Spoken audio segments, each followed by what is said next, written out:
everyone, I'm Danny Roddy of DannyRoddy.com, and today I'm talking with Georgi, aka HeyDit of RapeEatForum.com. Georgi is an independent health researcher and the owner of IdeaLabsDC.com, a small company producing high-quality boutique supplements with the focus of supporting a healthy metabolism. Today, Georgi and I will be doing a special episode based on listener questions from Patreon and Facebook. In addition to thanking Georgi for talking with me today, I'd like to thank my patrons for making this show and all the content I produce possible. If you would like to become a patron, please go to patreon.com/DannyRoddy. As always, please do your own research and come to your own conclusions. And in the spirit of William Blake, the true method of knowledge is experiment. Without further ado, here's the show.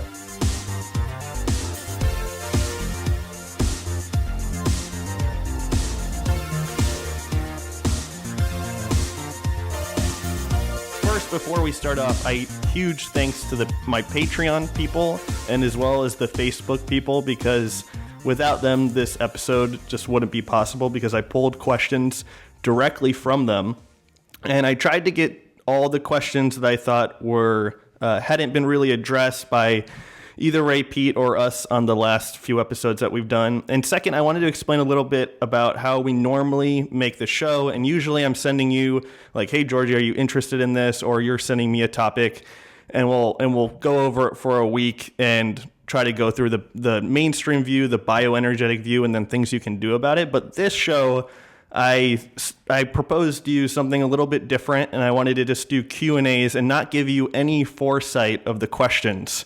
So I wanted to throw that out there, which I think will be fun. And Georgi, how do you feel about that? I think it'll be interesting because, I mean, some people may suspect that all of this is scripted, right? That, you know, we have a preconceived notion of what we want to say in advance, and I think having a sort of like spontaneous Q&A will probably show that.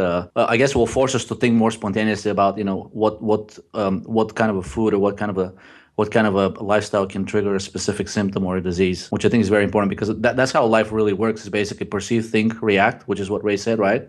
So totally. I guess this episode is modeled after that principle. And so I just wanted to get through as many questions as possible. And Georgi, just whatever is off the top of your head, I'll ask you a question. You can say whatever you think about it. I might chime in afterwards. I might not. I might just skip to the next question. That's fine. And also, I'm paraphrasing some of these questions, and I apologize. I didn't include the names for the questions because I probably butcher them, and some people ask the same questions, so I wanted to get through as many as possible. Okay. So the first question, you didn't know I was going to bring this up, but you have a new product, Georgi, called Thyromax. Is that how you say it? That's correct, yes. And a lot of people were asking about that because apparently thyroid is a semi-confusing topic, and I totally understand that. So some people were asking questions about compare and contrast of different types of thyroids out there, the pitfalls of taking thyroid, if there are any, what to watch out for, and basically a basic primer on taking thyroid. And just because I'm interested, please tell us about your product, because at least for me, I think that it's really unbelievable that I can point somebody to a non-overseas company to try thyroid out. So I'll ask some additional questions too, but why don't you just start off with a basic primer, or how you would go about explaining taking or not taking thyroid to somebody? Okay, so I mean, I think there's some other companies, just before I start talking about my product, like American Biologics and a few others, that I think the NutriPack, the one that was also based in Wisconsin. There were several other companies that sell natural desiccated thyroid over the counter in the United States. They're kind of quiet about exactly what the composition of their product is. Some of them sort of have a fine print that says, you know, all of the actual thyroid hormones, both T4 and T3, have been removed. So the product, if it contains anything, it's probably only T1, T2, and thyroglobulin. Other vendors don't even, basically, they sort of avoid the question. If you send them a question, they're not gonna respond. But, you know, the reason I started this product is because I thought that the Armour company, the one that produces Armour Thyroid, has been around for more than 100 years at this point. And they had a really excellent product for a long time, for decades, before that company got sold. And basically, you know, people started getting strange reactions to the new product, and then the company again started sort of mysteriously avoiding the questions about what is the composition, what are the additives, et cetera, et cetera. So knowing about Broda Barnes's work and all of the different independent physicians that have prescribed NDT over the years, and how well most people tend to react to it because of the balance of the hormones and the thyroglobulin in there and the different combination of T1 and T2, which tend to balance T4 and T3. So I thought that, it's a shame that there is no natural desiccated thyroid product within the United States that is actually legit. So that was one of the reasons I started it. And the second one is, as you know, there was a synthetic product called Sinoplus, which was a combination of T4 and T3 designed to mimic the natural desiccated thyroids, but it was only T4 and T3. Nothing else was inside it. And also the other product called Cytomel or Sinomel, which was pure T3. Both of these products have disappeared from the market mysteriously. And the company that produced them in Mexico has gone bankrupt. And as far as I know, there are no plans to reintroduce these products on the market. And of course, these were products that were imported from abroad, which introduces an additional hurdle there because, customs has the unfortunate habit of opening packages. Even though, as far as I know, you have the legal right to purchase thyroid from any place you want, as long as you have a prescription. Customs has been known to stop and confiscate packages coming from Mexico, specifically ones that contain Sinoplus and Sinomel. The fact that these products disappeared from Mexico and the fact that the natural desiccated products in the United States were either of questionable quality, such as the Armored Thyroid, or of questionable composition, which are the remaining NDT products, such as American Biologics and NutriPack, which led me to believe that maybe there is a need for a true NDT product. And the one that I released is designed to mimic Sinoplus. Basically, a single dose of Thyromax essentially mimics the effect of a single tablet of Sinoplus.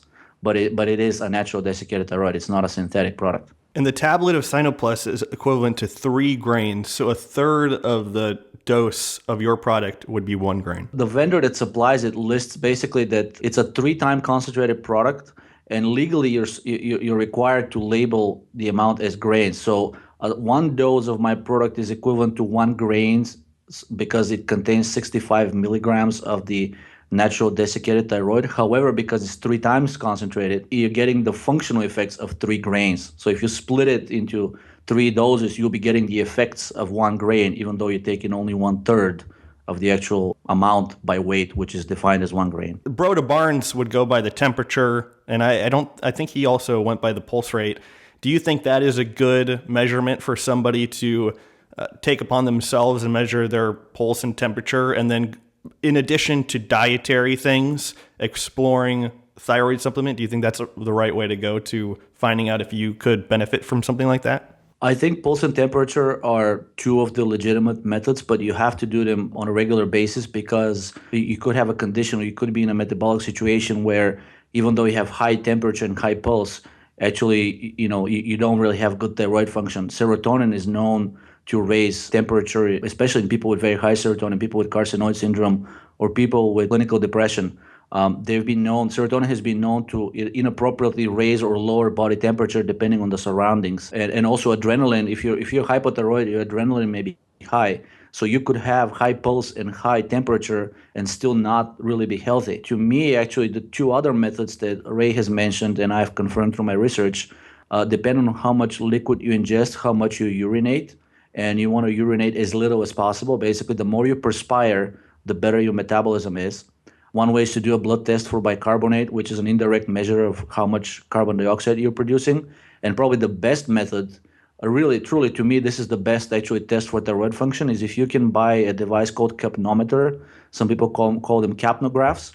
They're available on eBay and Amazon, and the price has been dropping, but they're still several $100s each. Basically, this will tell you basically blow into this device, and it will tell you how much carbon dioxide you're exhaling. That, to me, that is the true test of how well your metabolism is working. You know what, just to throw into that, we also talk ad nauseum about TSH and prolactin, so those could be other measurements. But in addition to those questions... So let me talk a little bit about TSH and prolactin. The TSH and the prolactin values done through blood tests are actually not bad measures for hypothyroidism. I would say TSH is good at diagnosing the so-called central hypothyroidism. In other words, if your thyroid gland is just not producing enough thyroid hormone. However, these are only about 20% of the cases of hypothyroidism. I think the majority of the people have the so-called functional hypothyroidism, and Ray has talked about this. This is one of the reasons he doesn't like the blood test for hypothyroidism, is because he says you can have normal values of T4 and T3 in the blood, but your cells can still be hypothyroid because due to the elevated free fatty acids in the blood, especially if they're polyunsaturated fats, they inhibit thyroid uptake into the cell.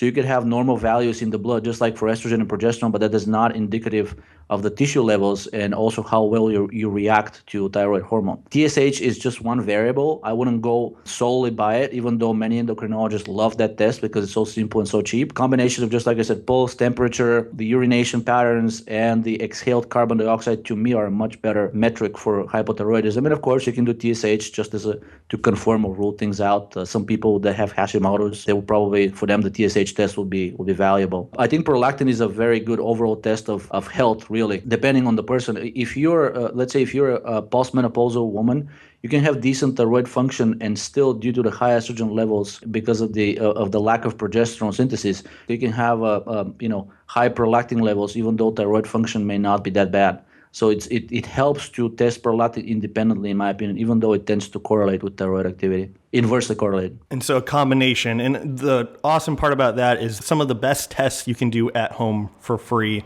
whether it be the temperature, the pulse, and the urination thing. So I think that's really instructive and useful for people that can't go to a physician. So another question I wanted to ask you is, a lot of people say, hey, I can't tolerate thyroid, or they get weird symptoms when they take either a combination of T4 and T3. It's a very general question, but do you have any specific thoughts on that? Whether somebody taking T4 and T3, it makes their temperature go lower? Do you think that's like a vitamin deficiency, or what's your general thoughts on that? I kind of tend to agree with Ray when he says that if you're not reacting well to thyroid, either there is a vitamin deficiency, especially vitamin A. It looks like it's very widespread, or there is some kind of an infection going on somewhere. I guess you can rule both of these things out very easily by blood tests. You can do a blood test for vitamin A, and I suggest you do the blood test for all fat-soluble vitamins, actually, because they tend to work together and protect each other from each other's toxicities if you take too much of one fat-soluble vitamin. So I would do a blood test for the fat-soluble vitamins. Also, I would do the so-called CBC test, the complete blood count. And if your white blood cell count is not elevated, or it's not below the lower end of the normal range, you probably don't have an infection, at least not a systemically relevant infection. If your white blood cell count is elevated, you may have a bacterial infection. And if it's below the lower end of the normal range, you may have a viral infection. But either one of these, especially the viral kind of infections, the only reason they can become chronic is usually due to hypothyroidism. So usually if you persist with a thyroid supplementation, you have a viral infection, eventually the immune system will take hold and will be able to control it. Not so much for bacterial infection, and for those you may need antibiotics. Other reasons why people may not react well to thyroid hormone is, just like as Ray said, if you have high levels of estrogen, cortisol, adrenaline, high levels of free fatty acids, the uptake of thyroid hormone into the cell will be inhibited. Low dose niacinamide, 100 milligrams a few times a day. Some people may need more, some people may need less. Usually, basically, because it inhibits lipolysis, it lowers the levels of free fatty acids in the blood, and basically allows the cells to be able to metabolize sugar due to the Randle cycle.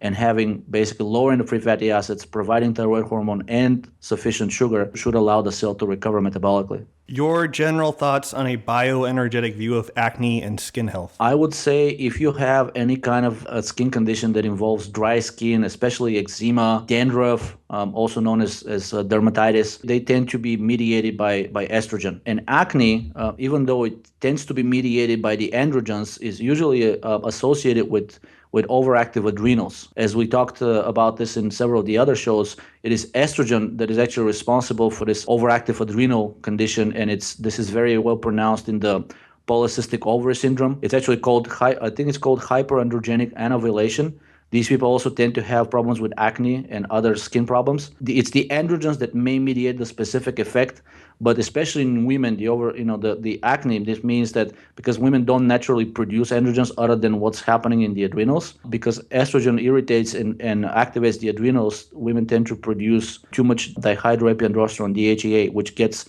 metabolized peripherally. It's called the so-called intracrene metabolism, gets metabolized peripherally into strong androgens like dihydrotestosterone, and that contributes to the development of acne, both in men and women, but it's especially pronounced in women. And to your point, I think bromocriptine, an anti-prolactin drug, is used to treat acne too. So moving on to, we could probably do an entire show on this, but this is a super common question among a lot of people. But your general thoughts on a bioenergetic view of exercise, and then if you could specifically touch on running as what your thoughts on that. I would say any activity that raises your heart rate and does not make you hyperventilate is probably beneficial. If you think about it, exercise, what it does is temporarily raises metabolism. There are good ways to do it, such as if it's glycogen dependent, and then there are bad ways to do it, which means you start to oxidize fat. The production of carbon dioxide is both limited due to the fat oxidation, and also because you're panting and you're hyperventilating, you tend to exhale even more. So very quickly you get into a situation, especially in the endurance exercise types. After several minutes, you get into a situation where you'll be overproducing lactic acid and you'll be oxidizing fat. And the combination of these two things is really not good. It has so many systemic effects. Lactic acid is one of the most potent stimulators of angiogenesis, in other words, the formation of new blood vessels, because the body perceives the elevated levels of lactic acid as a condition of at least temporary hypoxia.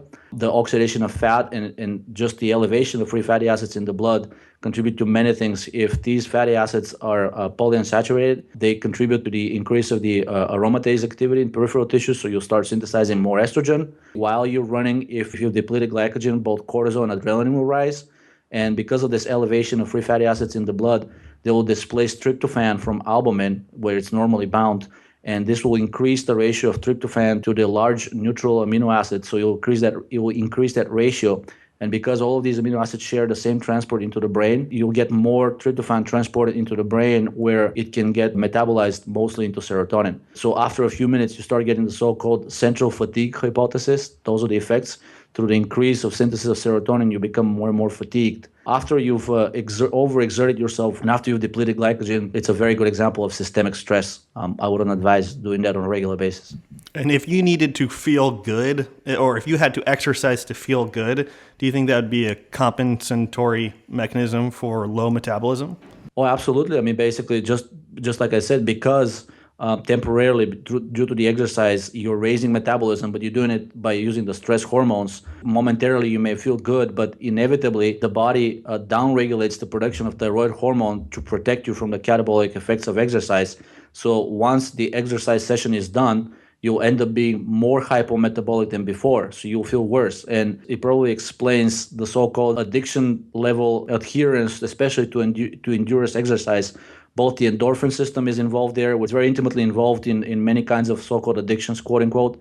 And because of the fact that this feels so good and you feel like you're temporarily raising metabolism, many people feel the need to continue to do that on a regular basis. So once you start exercising as a form of stress, you will feel the need to continue doing it, because that's the only way you can raise metabolism, because your metabolism, your endogenous one, is already downregulated to counteract the catabolic effects of exercise. So after you stop, you will most likely be much worse off than before you started. And I think a much better form of exercise is the so-called concentric exercise, which is basically weightlifting. It does two things. Number one, it doesn't deplete glycogen as fast, and you can control the ventilation, the hyperventilation process a lot better, because if you feel like you're about to start hyperventilating, you can stop lifting the weights while running. You can still do that, but it's not very productive. Most people feel the need to continue running after they start running.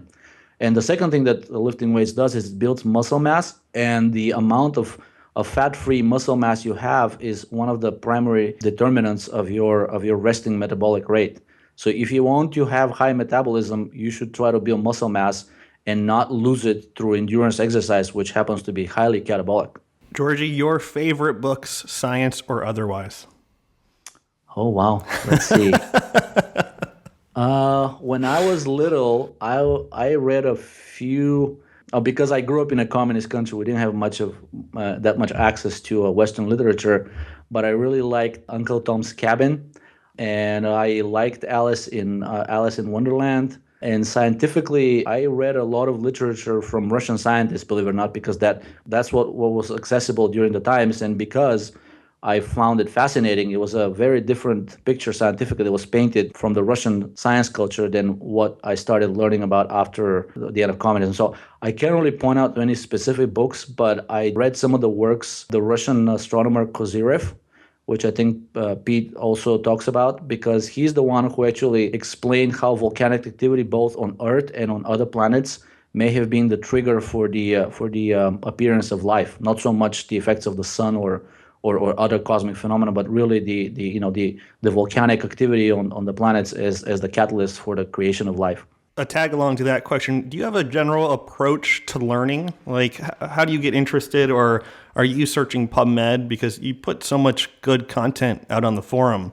A lot of people were curious about that. I think to me, one of the most appealing aspects of Pete's writings and philosophy is because there is an underlying theory that sort of binds all of these specific facts together. I guess you can try to do it completely experimentally. In other words, without having read anything, just sort of try to go on PubMed and search study after study. And when you get a result from one study, to the right side of the screen, you'll get like related studies.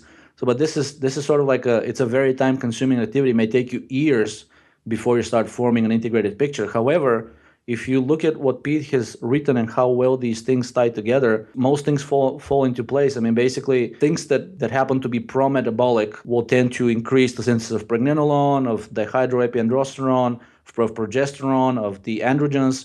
They also tend to inhibit the synthesis of estrogen, cortisol, and adrenaline, and serotonin, and prolactin. All of these things are sort of like, just as you and I discussed in one of the other shows, you have the sickness field and you have the healthiness field. And many of these individual variables are just components of that field.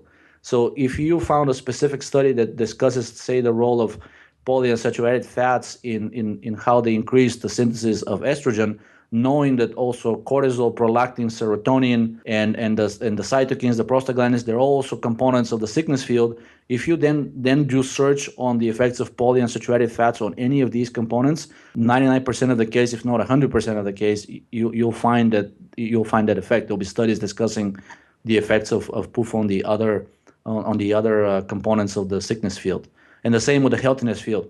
So once you have kind of grasped what Pete writes all about, and it's really all about the bioenergetic view, as you said, it becomes very easy to find evidence for and against it. And so far, the evidence that I've found against Pete's writings all seem to be coming from a very specific group of researchers, all of whom have stated, and I have to give them credit, that they're receiving funding from the pharmaceutical industry. So that alone should tell you something. And then all of the studies that are pro-Pete, in other words, confirming everything that Pete has written about, they're coming from all over the world, from people that don't even know each other. And to me, that's an indication, that's sort of like the law of large numbers. If so many people that don't know about each other over the course of decades, sometimes centuries, have written about these things, and they all seem to confirm basically the underlying theory that the energetic state of the cell is the primary determinant of health and longevity, then there must be something to it. And again, I'm not blind to studies that oppose Pete's views. It's just that there's so few of them, and all of them seem to be coming from a group that has ties to companies or individuals that heavily profit from the status quo. In other words, radiation, cut, poison, burn, that is the treatment for all serious diseases. Everything, one substance has only one effect through only one receptor, and preferably through only one gene, and that's the way to control health and longevity. It just, nature doesn't seem to work that way, at least based on the studies over the last 300 years of people that didn't know about each other and each other's work. I agree. Once I figured out more of what Pete was saying, everything seemed easier. It seemed less insane to try to understand certain elements of health. And I feel like the rest of the nutrition world kind of has like a map of New York and Paris. And they're just kind of like trying to get to their destination, but it's almost impossible. But they do sometimes get to their destination by accident. Yeah, it's so weird how spending some time with his work has made going to like a paper about hair loss or something way easier to interpret and read. And like you said, you finish one paper and then you get to the references and you're like, oh, I want to read that one, that one, that one. And then you have like 3 more papers to read. And it's like a really time consuming hobby because you just like, well, are never finished reading anything. I have like 100 papers like I still need to get through. Thank you for your thoughts on that. A lot of people were interested on sleep and general ways to promote good sleep in your experience in that realm. In my experience, the primary, basically, if you're not getting good enough sleep, you're most likely hypothyroid, or you have some kind of a chronic condition that interferes with the proper production of melatonin. But usually it comes down to hypothyroidism. And many people that I've talked to, basically they've found great relief by just improving thyroid function. Some people directly take thyroid. Other people take other prothyroid substances such as magnesium, glycine, taurine. These substances have very specific effects, at least according to the official dogma, official modern medicine, but they all happen to also be pro-thyroid.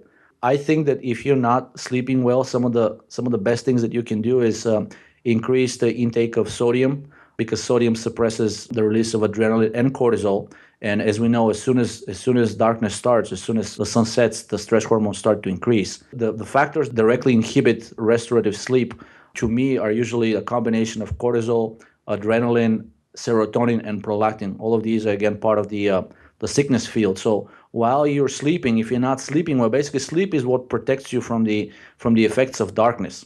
And a deep restorative sleep keeps these mediators of stress and of disease, they keeps them in check. However, if you're not sleeping well, cortisol and adrenaline, serotonin, prolactin will rise, and they'll be high enough to prevent you from falling asleep. And it all comes down to energetic deficiency. Your body cannot afford to sleep if it feels that it lacks the nutrients, or it lacks the carbon dioxide, or it lacks basically the thyroid hormone, or the nutrition to synthesize melatonin or GABA or dopamine or any of the other mediators of deep restorative sleep.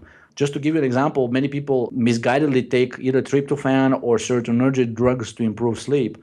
And I guess that's one way to fall asleep, but keep in mind that's not a restorative sleep. You're basically falling into a state of hibernation, and it's a very stressful state. Ironically, taking dopaminergic drugs and drugs that they basically act like GABA, they're called GABA agonists, and both GABA agonists and dopamine tend to inhibit the synthesis and the release of serotonin.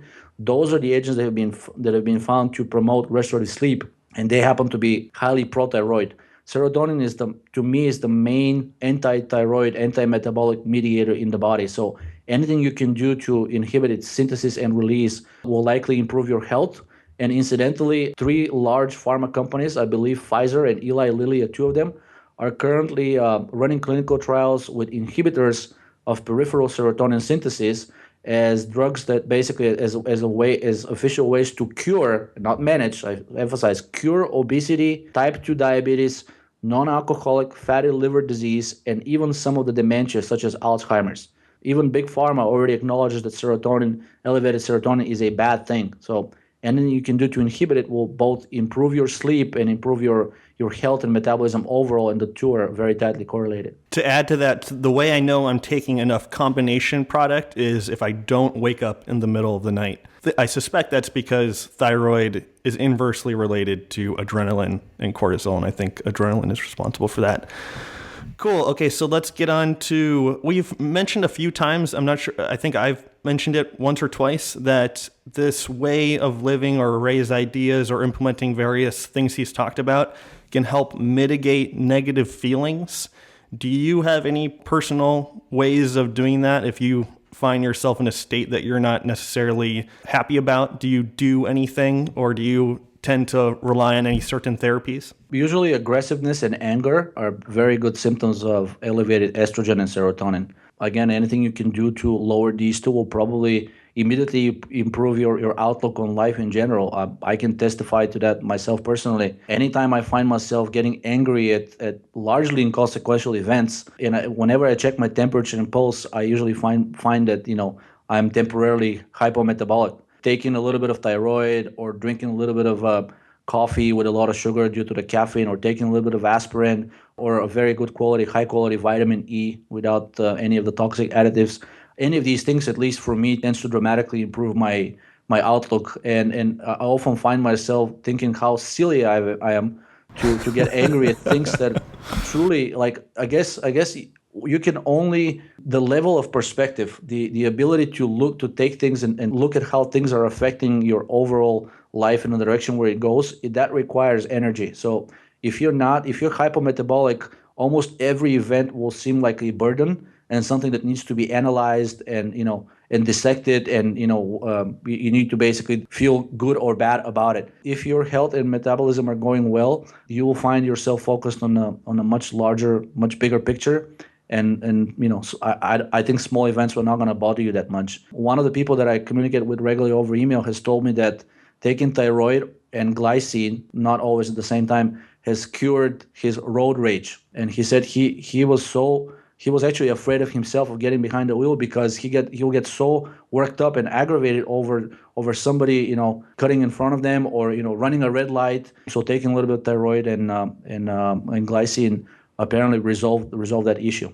So in my opinion, the anger and hostility are mediated largely by serotonin and estrogen.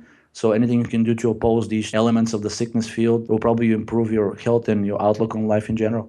In 2011, that's when I started to experiment with pregnenolone, thyroid, and a couple of other Ray's ideas. And I was working as a technician at Apple and the so-called Genius Bar.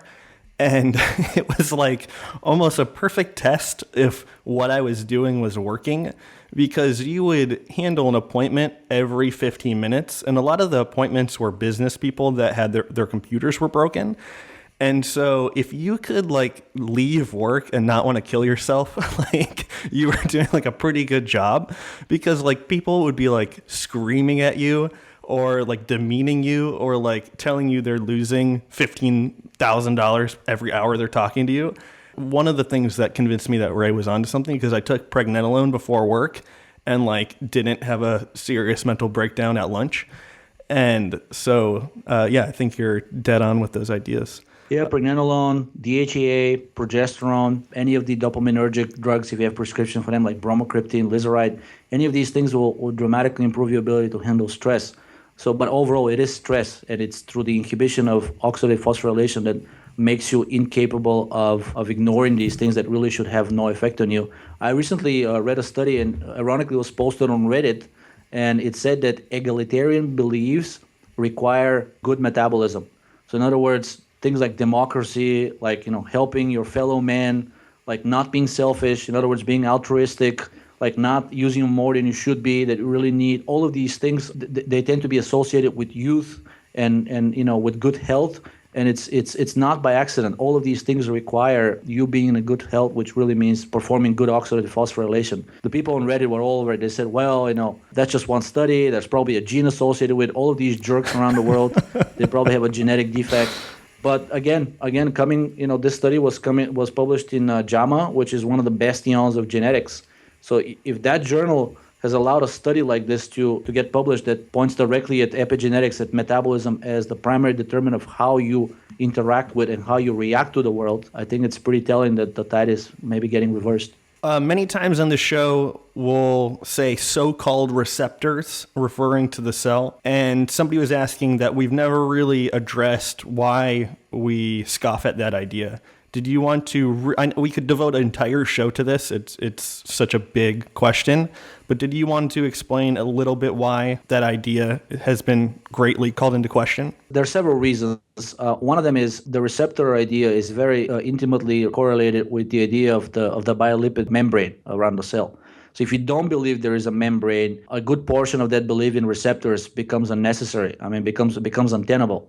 And the second big reason to me is that the idea of the receptor is that only one substance can bind to that receptor due to its specific structure, and it produces only one specific effect and makes the cell behave in a certain way. However, you talk to anybody who deals with biochemical research and they'll tell you that there are multiple substances that have been found to bind and activate the so-called estrogen receptor, and their structure is nowhere close to estrogen, estradiol, estrone, or estriol.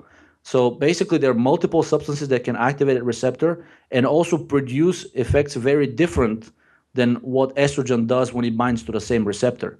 So something there isn't, to me, at the very least, is inconsistent. So you have a receptor which is supposed to be very specific, and only very specific substances are supposed to bind it. However, at least as far as the estrogen receptor is concerned, and Ray has written about this many times, there are many other substances, including cortisol, adrenaline, and some of the fatty acids, such as linoleic acid, have been found to bind the estrogen receptor and activate it in the complete absence of estrogen. At the very least, we can say that if there is a receptor, it is non-specific. So there are many substances that have the same effect on cell. And if that is the case, we don't have to put a limit on the number of substances that can activate this receptor or inactivate it.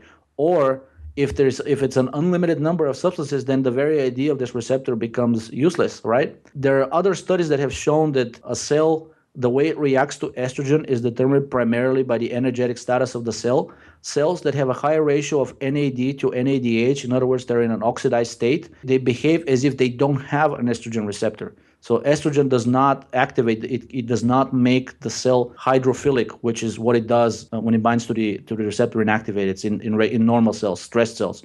So it makes the cell absorb water, swell, and start growing and dividing. And in cells that are in the oxidized state, characterized by this high ratio of NAD to the NADH, it seems that estrogen itself cannot bind to and activate its own receptor. I think there is strong evidence that at the very least, the idea of the receptor, even if it exists, is much more different than what we're being sold on TV, especially these commercials that talk about, specific drugs that bind to and activate specific receptors. At the very least, there are a lot more substances that can behave like the substance that is being advertised, and the effects are numerous. That it's not just one, which is what the official doctrine of the receptor says. So to me, the receptor idea, even if valid, becomes less and less useful as we learn more about the cell and how it reacts and interacts with its environment. The first chapter of Gerald Pollack's book, Cells, Gels, and the Engines of Life, makes that whole concept seems like so dumb.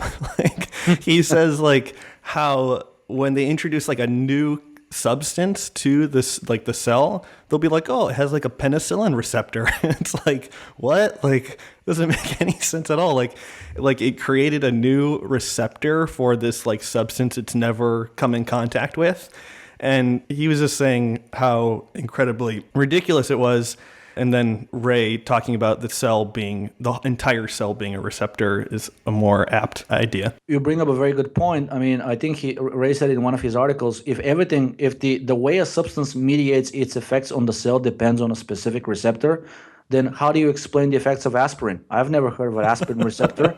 And just like you mentioned, I've never heard of a penicillin receptor either. And there's another idea. There's a so-called triple negative breast cancer, right? It's, in other words, these are cells that don't have an estrogen or progesterone receptors, right? So in other words, they shouldn't really react to estrogen and or progesterone. However, these cells are still shown to react to estrogen. In other words, the growth and the division of the tumor is greatly increased in the presence of estrogen and is inhibited in the presence of progesterone. So how is this happening if they don't have the receptor, neither the estrogen nor the progesterone one? Clearly, the cell has some other way of interacting with its environment, specifically when these two substances are present. So at the very least, I would like an explanation. If there is a receptor in every cell to a specific substance, I would like an explanation for some of the more broadly acting substances, such as aspirin. If modern medicine manages to explain the effects of aspirin through a receptor, then I'll believe in the receptor theory. But given the multitude of effects that aspirin has, and it basically acts in an approximately opposite way to the way estrogen affects the cell, when modern medicine explains the effects of aspirin through a receptor, I would believe in that theory. But like I said, given the multitude of its effects, I don't think such an explanation exists. At least it will require more than one receptor. And nobody so far has proposed anything close to a receptor explanation for aspirin's effects. Georgi, your thoughts on tinnitus, like long-standing tinnitus? Tinnitus? You mean the ringing in the ears? Yeah, am I saying it wrong? I don't think I've ever said that out loud. Yeah, so I think it relates to gut irritation, specifically irritation of the small intestine, and it is known to be triggered by endotoxin. Now, this is acute tinnitus, right? I haven't read that much about chronic tinnitus. It may be because of the systemic effects of endotoxin. Eventually, there may be damage to the middle and the inner ear, and that may mediate the chronic tinnitus, the one that is known. But some things that mitigate, that inhibit tinnitus include vitamin K and taurine. Both of these happen to be very pro-metabolic substances. Charcoal has been shown to ameliorate tinnitus in some cases. So again, things that reduce the production of endotoxin, that speed the transit of food through the GI tract, should alleviate tinnitus unless there is already damage in the middle and the inner ear. In which case, I believe there have been some studies done with bromocriptine and phosphatidylcholine, specifically for tinnitus. And the studies with the phosphatidylcholine are very promising. This is not surprising because phosphatidylcholine is very closely involved with the synthesis of cardiolipin. And cardiolipin is that mitochondrial lipid that is the primary determinant of the mitochondrial function of the electron transport chain complex. So with aging, cardiolipin decreases. And because phosphatidylcholine increases the synthesis of cardiolipin, that's probably how it mediates, how it ameliorates tinnitus. Again, tinnitus seems to be some kind of an energetic disturbance, specifically in the middle and the inner ears. So taurine, vitamin K, bromocriptine, and phosphatidylcholine are some of the things that I would suggest. Georgi, your thoughts on MTHFR mutation and that being a plausible mechanism for many different disease states? I believe it's related to a specific gene, which basically the people that have this mutation, they're believed to be the primary reason why they have elevated levels of homocysteine. Some of the things that have been suggested as mitigating factors is to supplement with folic acid and vitamin B12. However, I would strongly caution against supplementing directly with these two vitamins unless you have a proven deficiency. Drugs that inhibit the folic acid metabolism are some of the first chemotherapeutic drugs, and to this day, some of the most effective drugs against cancer. And also, elevated levels of both folic acid and vitamin B12 are strongly correlated with specific cancers, especially ones involving the gastrointestinal system and liver. So I'm not saying that they're causative, but they're elevated. And if they turn out to be helping the tumor grow, especially given the anti-folate drugs as tumor inhibitors, you don't want to be supplementing if you're in a situation where you already have elevated levels. So I would test before I supplement specifically with vitamins B12 and folic acid, unless you're a pregnant woman, in which case I think folic acid is beneficial for the fetus. I had been hearing about this since 2006, and a group of people I think it was like a bodybuilding forum that a lot of people were versed in like biochemistry and physiology, and they had really strong opinions about health, and everybody was talking about MTHFR. And so this has been what I would consider a fad, and it has like been cyclical, and it seems to be coming back in like a new way. I think this is another disabling thing, like adrenal fatigue. If you have MTHFR, oh, I'm screwed, or I have to do this, or I have to do that. And it's a really unfortunate so-called diagnosis, I think, for the individual, really taking away what Ray has called agency. I think Ray sent a study to somebody showing that like honey lowered homocysteine. So like this is not the only way homocysteine goes up or down. But those are my rant on MTHFR. So let's bullet through these other questions. Your thoughts on like a reasonable supplement regimen for a healthy person? I know that's kind of vague. Do you think just diet is enough for most people? Is there like an age limit that somebody might be better equipped to experiment with different pharmaceuticals or supplements versus somebody who's younger? I think with age, because of the diet we eat and all the toxins that we're being exposed to, and things like ionizing radiation that people being pushed to getting these preventative tests, especially the mammograms, and the electromagnetic radiation from all the cell phones and all of these devices, these wireless devices that are around us, basically they make it much more likely that with age we'll develop one or more deficiencies related to vitamins and minerals, and as such, a person may need to supplement. I think depending on the health of the person, I think if you're under 30 years of age, you most likely don't need any supplementation unless you have a proven deficiency, which you can do through a blood test. However, that also depends on your diet. I know people that from very early age eat predominantly fried food and food fried in PUFA.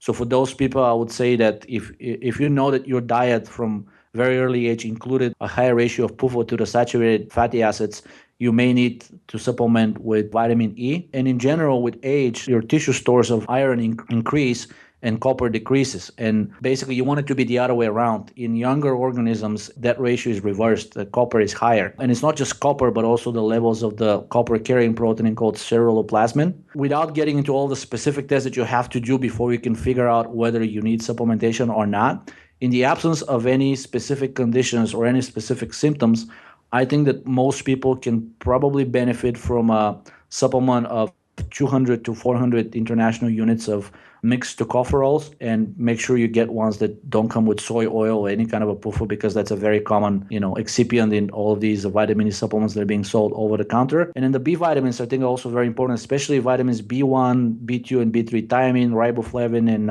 niacinamide. The reason is that your liver's ability to excrete estrogen is determined primarily by how much vitamin B1 and B2 you ingest. So deficiency in any of these two vitamins, and especially both of them, which appears to be rampant among the general population nowadays, dramatically decreases your liver's ability to detoxify estrogen. So estrogen, when it builds up, it becomes not just a burden to the liver and a direct cause of things such as cirrhosis and even liver cancer, but also has a systemic effect. It inhibits metabolism, It does all kinds of bad things. It's one of the primary components of the sickness field. So I would say a decent supply of vitamins B1 and B2 is very important. And vitamin B2 is also very important for the detoxification of serotonin. Monoamine oxidase type A is a riboflavin-dependent enzyme. Serotonin rises under any kind of acute or chronic stress, which probably is applicable to everybody given our modern Western lifestyle. I think that a decent intake of vitamin B2 is very important for your ability to safely excrete serotonin, even if your synthesis levels are normal. And vitamin B3 is very important because it protects the mitochondria together with vitamin B2 and also inhibits the release of free fatty acids. It raises the NAD to the NADH ratio, which so far to me is one of the primary biomarkers of good health, and has been shown to be highly correlated with longevity, with maximal lifespan, not just average. It also protects the mitochondria from a number of toxins and inhibits the release and the synthesis of tumor necrosis factor alpha, NFKB, several of the interleukins, especially interleukin 6, which is now known to be a causative factor in virtually all quote-unquote autoimmune diseases, especially arthritis, rheumatoid arthritis, lupus, and multiple sclerosis. So getting a decent supply of the B vitamins, I think, is very important for anybody under stress, which is probably everybody these days. But also, as with aging, serotonin and estrogen are likely to increase the production of them because your metabolism slows down. And being able to excrete them properly is very important. So vitamin E and the B vitamins are probably what I would recommend to somebody who thinks they're in good health in the absence of any specific symptoms or diagnosed conditions. In a conversation, how would you explain to somebody that the somatic mutation theory or the predominant view of cancer was not headed in the right direction? Well, several things. First of all, the Human Genome Project, as you and I talked about several times, is officially labeled a complete failure.